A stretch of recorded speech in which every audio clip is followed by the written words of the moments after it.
Hello, good morning student. कल मैं अध्याय 3 आंकड़ों के संकलन के बारे में आपको मैं बता रहा था। आंकड़ों के संकलन में आपको बताया आंकड़े क्या होते हैं, समंक क्या होते हैं और समंक कितने प्रकार के होते हैं। तो समंक 2 प्रकार के होते हैं बताया था, प्राथमिक समंक और दूसरा द्वितीयक समंक। और प्राथमिक एवं द्वितीय आंकड़ों में अंतर को भी मैंने आपको बताया था और लिखने के लिए भी कहा था। नोटेशन हम तैयार करते रहेंगे। अब आ जाता है कि प्राथमिक समंकों को एकत्र करने की रीतियाँ। ऐसा कौन सी रीति होगी जिससे प्राथमिक समंकों का हम एकत्रीकरण करते हैं। तो पहला आता है प्रत्यक्ष व्यक्तिगत अनुसंधान। ये प्रत्यक्ष व्यक्तिगत अनुसंधान के अंतर्गत अनुसंधानकर्ता स्वयं संबंधित व्यक्तियों के पास जाकर अनुसूची एवं प्रश्नावली के द्वारा समंकों का संकलन करता है। इसलिए अनुसंधानकर्ता को व्यवहार कुशल होना चाहिए, क्योंकि यह व्यक्तियों से जाकर के प्रत्यक्ष जानकारी एकत्र करता है। साथ ही वह उस क्षेत्र की भाषा, जिस क्षेत्र पर वो कार्य करे उस क्षेत्र की भाषा रीति रिवाज से परिचित हो, तो उसे अनुसंधान या खोज में काफ़ी सहायता मिलती है। जैसे यदि कोई व्यक्ति किसी विद्यालय में अध्ययन करने वाले छात्र छात्राओं के मासिक खर्च के संबंध में समंक एकत्र करना चाहता है, तो वह विद्यालय में जाकर छात्र छात्राओं से संपर्क स्थापित करेगा तथा इच्छित समंक प्राप्त करेगा। आंकड़े यह रीति वहाँ उपयुक्त होती है जहाँ जांच क्षेत्र सीमित हो, अधिक शुद्धता की आवश्यकता होती है तथा संकलित समंकों को गोपनीय रखना हो। इस रीति में प्रश्नों की संख्या कम होनी चाहिए, सरल होनी चाहिए और स्पष्ट होनी चाहिए। प्रत्यक्ष व्यक्तिगत अनुसंधान के अगर मैं गुण की व्याख्या करूं तो ऐसी स्थिति में समंकों को मौखिक एवं शुद्ध रूप में एकत्र किया जाता है। दूसरा चीज है, संकलित सामग्री में एक रूपता तथा सजातीय का गुण कायम रखा जा सकता है। सजातीय हम बाद में जब आंकड़ा का अध्ययन करेंगे, समंकों का अध्ययन करेंगे, तो मैं आपको बताऊंगा जैसे 20 से 40, 40 से 60। तो ये क्या होती हैं? सजाती। तीसरा होगा स्वयं उपस्थित रहने के कारण अनुसंधानकर्ता अपनी निरीक्षण शक्ति से संबंधित काफ़ी जानकारी इकट्ठा कर सकता है। प्रश्नों में आवश्यक सुधार कर वांछनीय जानकारी प्राप्त की जा सकती है।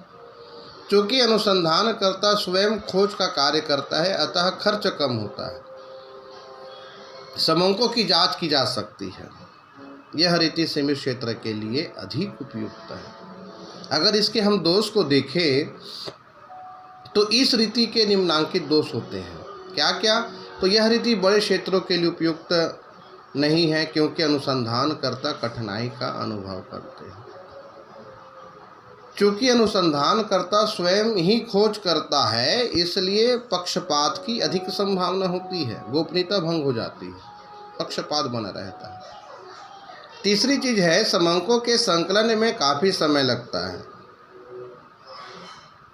इसलिए अधिक धन व्यय हो सकता है। खोज का क्षेत्र सीमित होने के कारण निष्कर्षों की मान्यता एवं विश्वसनीयता पर संदेह प्रकट किया जा सकता है। तो इस रीति में सावधानी क्या बरती जाए? तो इस रीति का प्रयोग करते समय अनुसंधानकर्ता का व्यवहार कुशल होना चाहिए, जिससे वह सूचना देने वालों का सहयोग या विश्वास प्राप्त कर सके। प्रश्न संख्या में कम, सरल, स्पष्ट ऐसे होने चाहिए जिससे उत्तर देने वाले को बुरा न लगे। संदेहास्पद उत्तरों की सत्यता जांचने के लिए ऐसे प्रश्न पूछे जाने चाहिए जिससे उत्तरों की सत्यता की जांच हो सके। खोजकर्ता को पक्षपात नहीं करना चाहिए। जांचकर्ता को संबंधित क्षेत्र के बारे में पूरी जानकारी होनी चाहिए। दूसरा होता है महत्वपूर्ण अप्रत्यक्ष मौखिक अनुसंधान। पहला प्रत्यक्ष व्यक्तिगत अनुसंधान था, दूसरा है अप्रत्यक्ष मौखिक अनुसंधान।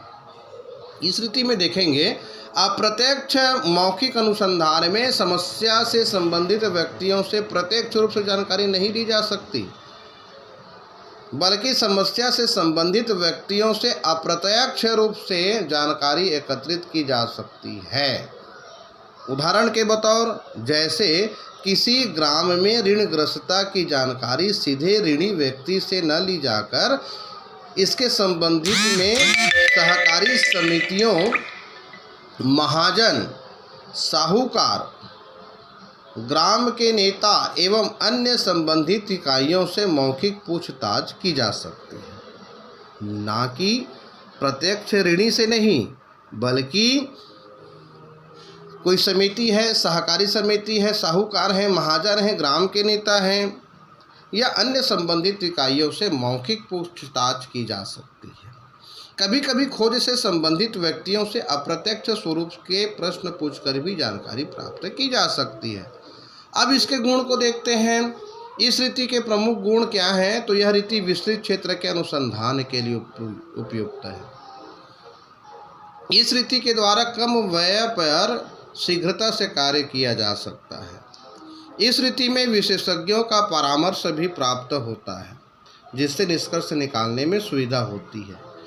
इस रीति के निष्कर्षों पर जांच करने वाले के पक्षपात का प्रभाव नहीं पड़ता, क्योंकि ये तो दूसरे से लेते हैं जानकारियाँ, प्रत्यक्ष नहीं लेते। इस रीति की सहायता से गुप्त सूचनाएं भी एकत्रित की जा सकती है, लेकिन इसके साथ साथ इस रीति के दोष भी हैं। इस विधि में संबंधित व्यक्तियों की सही राय जानना कठिन होता है। अप्रत्यक्ष रूप से सूचना देने वाले व्यक्ति सावधानी से सूचना नहीं देते, क्योंकि वे समस्याओं से प्रत्यक्ष रूप से संबंधित नहीं होते।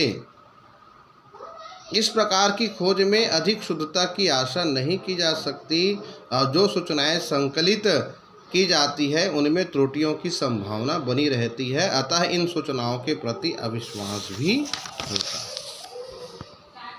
तो इस प्रकार से हम कह सकते हैं, पहला क्या देखें? प्रत्यक्ष व्यक्तिगत अनुसंधान, दूसरा है प्रत्यक्ष अप्रत्यक्ष अनुसंधान। अब तीसरा आ जाता है स्थानीय संवाददाताओं द्वारा आंकड़ों का एकत्रीकरण, बाय लोकल। इस प्रकार से हम देखते हैं स्थानीय संवाददाताओं के अंतर्गत प्रत्यक्ष अथवा अप्रत्यक्ष रूप से संबंधित व्यक्तियों से जांच पड़ताल की जाती है, बल्कि संबंधित क्षेत्र में संवाददाताओं की नियुक्ति कर दी जाती है, जो आवश्यक रिपोर्ट भेजते रहते हैं। सामान्यतः पत्र पत्रिकाओं, आकाशवाणी द्वारा इस विधि का प्रयोग किया जाता है। संवाददाता की कार्यकुशलता पर इस प्रकार की खोज की सफलता निर्भर रहती है। इस रीति में निम्नांकित गुण हैं। इस रीति विस्तृत क्षेत्र के लिए उपयुक्त है। कम समय में दूर के क्षेत्रों में सूचनाएं प्राप्त की जा सकती है। यह रीति मितव्ययी है। इस रीति समय की बचत होती है, परिणाम शीघ्र प्राप्त होते। दोष भी हैं। तो दोष कहते हैं क्योंकि अधिकांशतः सूचनाएं अनुमान के आधार पर प्रेषित की जाती है, अशुद्ध होते हैं। सूचनाओं में एक रूपता नहीं होती, क्योंकि विभिन्न संवाददाताओं के सूचना देने के अलग अलग तरीके होते हैं। संकलित समंकों की सत्यता की पुष्टि नहीं हो पाती। संवाददाताओं की पूर्ण धारणाओं का सूचनाओं पर प्रभाव पड़ता है। तो इस प्रकार से हम कह सकते हैं कि वस्तुतः प्राथमिक समंकों को एकत्र करने के लिए विभिन्न रीतियों का सहारा लेना पड़ता है। प्रत्यक्ष व्यक्तिगत अनुसंधान, अप्रत्यक्ष मौखिक अनुसंधान, स्थानीय संवाददाताओं द्वारा एकत्रीकरण, सूचकों द्वारा प्रश्नावली भरवाना और प्रगणनों द्वारा अनुसूचियाँ भरवाना।